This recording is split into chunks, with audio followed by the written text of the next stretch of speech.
আজকের এই প্রতিবাদ সমাবেশে উপস্থিত হয়ে একজন মানুষ হিসেবে মানবিক দায়িত্ব, একজন মুসলিম হিসেবে মুসলমানের দায়িত্ব, রাসূল করিম সাল্লাল্লাহু আলাইহি ওয়াসাল্লামের একজন উম্মত হিসেবে নৈতিক দায়িত্ব পালন করার জন্য আজকে এখানে সমবেত হওয়ার সুযোগ দান করেছেন।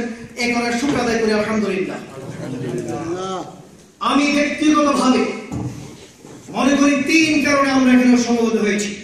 ফার্স্ট, রাসূল করিম সাল্লাল্লাহু আলাইহি ওয়াসাল্লাম তিনি বলছেন, উনসুর আখাকা যালিমান আও মাজলুমা, তুমি তোমার ভাইকে সাহায্য করো, তোমার ভাই জালিম হোক অথবা মাজলুম হোক।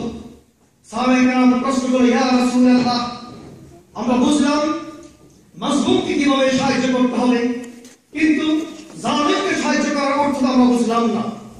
রাসূল করিম সাল্লাল্লাহু আলাইহি ওয়াসাল্লাম তিনি বলছেন, তামনাউহু মিনাজ যুলমি, জালিমকে জুলুম থেকে বিরত রাখার জন্য চেষ্টা প্রচেষ্টার মাধ্যমে জালেমের সাহায্য করা যায়।